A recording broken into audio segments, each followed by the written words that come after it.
आहे. श्रोते संवाद वाजत आहेत.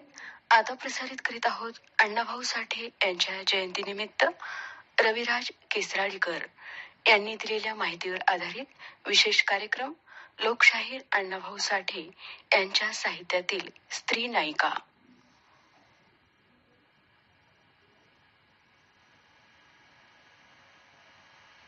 शिष्याच्या मस्तकावर तरली नसून कष्टकऱ्यांच्या व श्रमिकांच्या तळहातावर तरली आहे, असं निर्भीडपणे जगापुढे ज्यांनी अद्वितीय असं तत्वज्ञान मांडलं ते लोकशाहीर अण्णाभाऊ उर्फ तुकाराम भाऊराव साठे यांची आज जयंती. त्यांच्या जयंतीनिमित्त मी प्रथम आकाशवाणीवरील सर्व श्रोत्यांना हार्दिक शुभेच्छा देतो आणि त्यांना अभिवादन करतो.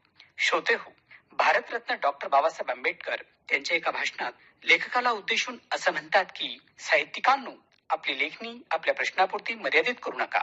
ती खेड्यापाड्यातील अंधार दूर करील असे परावर्तित करा. आपल्या या देशात उपेक्षित दुःखितांचे फार मोठे जग आहे, ते विसरू नका. त्यांचं दुःख, त्यांची व्यथा नीट समजून घ्या आणि आपल्या साहित्याद्वारे त्यांचं जीवन उन्नत करण्याचा प्रयत्न करा. त्यातच खरी मानवता आहे. अगदी हाच विचार उराशी बाळगून अण्णाभाऊंनी लेखन केलं. त्यांचं साहित्य वेगळ्या वळणाचं व वेगळ्या ढंगाचं आहे. म्हणूनच की काय, ते साहित्य मानवी मनाला ओढ लावतं बरं का.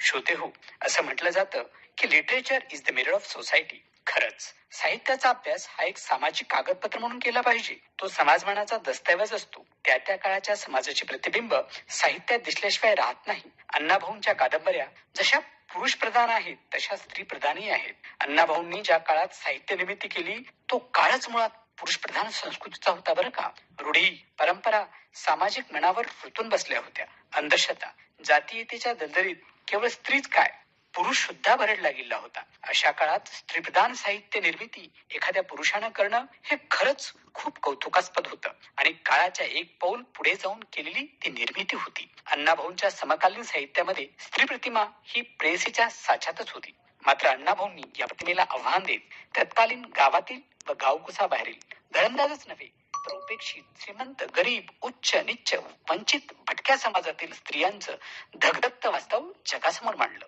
अण्णाभाऊंनी आपल्या साहित्यामध्ये स्त्रीला स्त्री म्हणण्यापेक्षा माणूस म्हणून रेखाटले बरं का.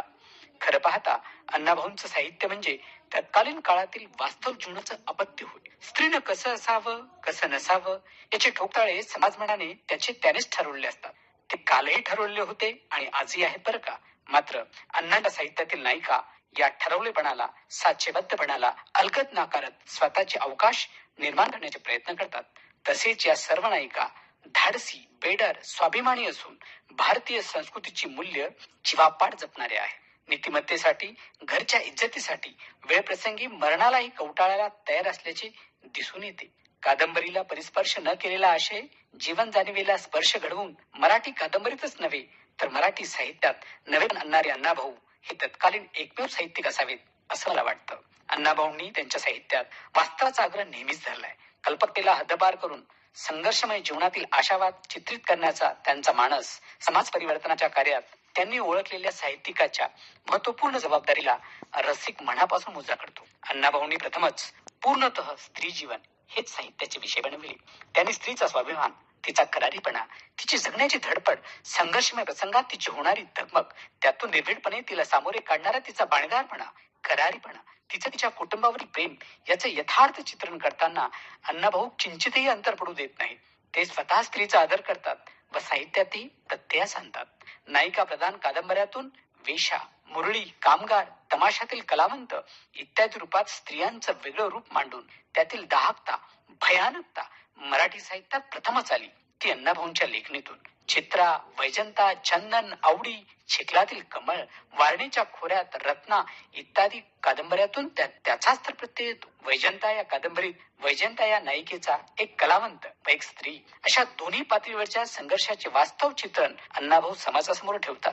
वैजंता ही तमाशात नाचणारी स्त्री असली तरी ती शीलवान असून ती चारित्र्याला जीवापाड जपणारी आहे हे ठळकपणे अण्णाभाऊ दाखवितात. तमाशा मालकाचा मुलगा चंदूलाल व त्याचा नोकर बळी जेव्हा घडी म्हणण्याची भाषा करतो तेव्हा वैजंता त्याला ज्या शब्दात धमकावते ते जीभ सैर झालीये मग आवरा, नाहीतर रणकी होईल, एक दात उरणार नाही असं रोखोक सडेतोडपणे मुस्कटात मारणारी खंबीर स्त्री, अन्याय अत्याचाराविरुद्ध बंड करणारी, त्याला वाचा फोडणारी स्त्री हीच अण्णाच्या साहित्याची नायिका होय. तमाशा कलावंताच्या समस्येचा वेध घेणारी वैजंता ही मराठीतील पहिलीच कादंबरी असेल. माणसावर, मानवतेवर प्रेम करणाऱ्या अण्णाभाऊंनी त्यांना त्यांच्या गुणदोषासह स्वीकारून त्यांना आपल्या कादंबरीमधून न्याय देण्याची भूमिका बजावली. त्याचप्रमाणे चिखलातील कमळ या कादंबरीतील तुळसा आणि सीता नात्याने आई आणि मुलगी असल्या तरी त्या मुख्य व्यक्तिरेखा आहेत. मुरळ्याभोवती दहिकतेचा चिखल असला तरी हृदयानं त्या चिखलातून उगवणाऱ्या कमळाप्रमाणे निर्मळ, शुद्ध आणि पवित्र असतात. हेच चिखलातील कमळ हे शीर्षक सुचवते. तुळसा जेव्हा आपल्या मुलीला लग्न देवाशी करायचे असं म्हणते, तेव्हा ज्या देवाशी आईचं लग्न झालं होतं त्याच देवाचं तिच्या मुलीशी लग्न होऊ शकते का, अशा विचारांनी सीता गोंधळून जाते. शेवटी खंबीर होऊन बळीशी लग्न करते व दैवदैवताला मुलगी अर्पण करण्याची पिढ्यानपिढ्या चालत आलेली प्रथा मोडीत काढते. खरंच अण्णाभाऊच्या कादंबऱ्यातील स्त्रियांचे जग उपेक्षित आहे. अनेक समस्यांच्या विळख्यात गुरफटलेलं असताना त्यातून बाहेर पडण्याच्या वाटा बंदिस्त झाल्या आहेत आणि परंपरेच्या साखळदंडात त्यांना इतकं जखडून ठेवले की तरीही अशा परिस्थितीत त्या डगमगत नाही. मनातला निर्धार कृतीतून सिद्ध करतात. त्या स्वतः मेल्या तरी त्या इतरांना मात्र नक्कीच जगवतात.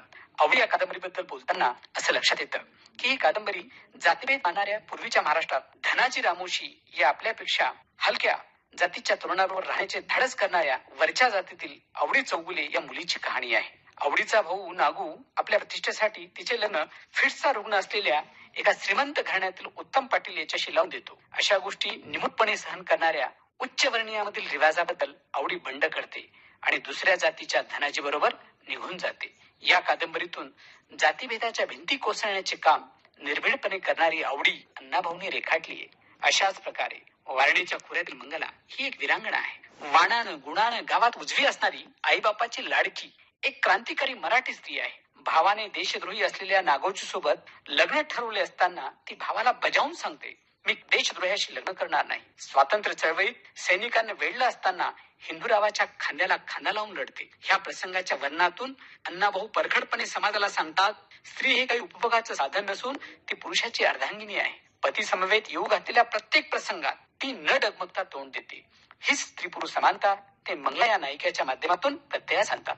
चंदन या कादंबरीमध्ये तर अण्णाभाऊंनी मुंबईत एका झोपडपट्टीत राहणाऱ्या चंदन नावाच्या एका कामगारी स्त्रीचे साहस चित्रित केले आहे. चंदन पतीच्या निधनानंतर तिच्यावर वाकडी नजर टाकणाऱ्या लोकांविरुद्ध तिने आपल्या शीलरक्षणासाठी दिलेला लढा रेखाटताना ती त्या समस्यांना कशी सामोरे जाते व समाजाकडून एका सुशिक्षित भविष्याची आशा करते याचे विधान सत्य आपल्या समोर अण्णाभाऊ ठेवतात. रत्ना कादंबरीतून देशाचे रक्षण करणाऱ्या सैनिकाच्या ग्रामीण भागात राहणाऱ्या पत्नीचे जीवन कसे असुरक्षित असते याचे चित्रण करतात. तर अस्पृश्य वंचित स्तरातील स्त्रीच्या दुःखाची गाथा म्हणजे अण्णाभाऊंची चित्रा ही कादंबरी होय. या सर्व नायिका रडणाऱ्या नसून परिस्थितीशी लढणाऱ्या आहेत. जशा जीवनदायिनी आहेत तशा वेळप्रसंगी जीव घेणाऱ्या सुद्धा आहेत. निर्भयतेने वाईटाचा तिरस्कार करणाऱ्या आहेत. स्वाभिमानापोटीच्या तिच्या संघर्षात पुरुषही काही ठिकाणी फिका पडतो अशा या अण्णाभाऊंच्या साहित्यातील नायिका आहेत. मेलेलं मेंढरू आगीला भीत नाही हेच तत्वज्ञान अण्णाभाऊच्या नायिका पात्रातून दिसून येतं. त्यांची प्रत्येक नायिका ही प्रचंड कष्ट करणारी आहे, त्रास सोसणारी, जीवावर उदार होऊन जगणारी आहे. ती फाटकी तुटकी असली तरी स्वातंत्र्याच्या व स्वाभिमानाच्या प्रेरणांनी भारावून गेली आहे. अण्णाभाऊ स्त्रीची लाज राखण्याकरिता, तिची शान वाढवण्याकरिता धडपडतात, झिजतात व लिहितात. यातच त्यांचं मोठेपणा सिद्ध होतं.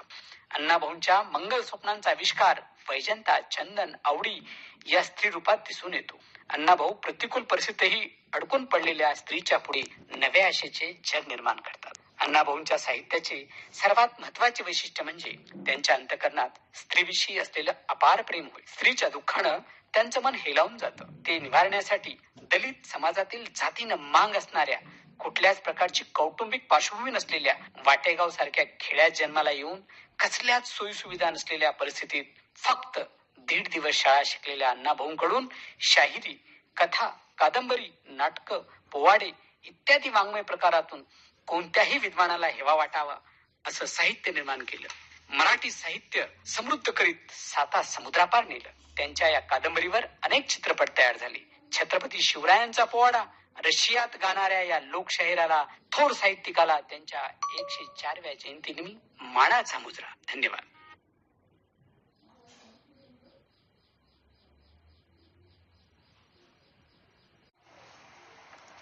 लोकशाहीर अण्णाभाऊ साठे यांच्या जयंतीनिमित्त आकाशवाणी नांदेड केंद्र निर्मित विशेष कार्यक्रम ऐकलात.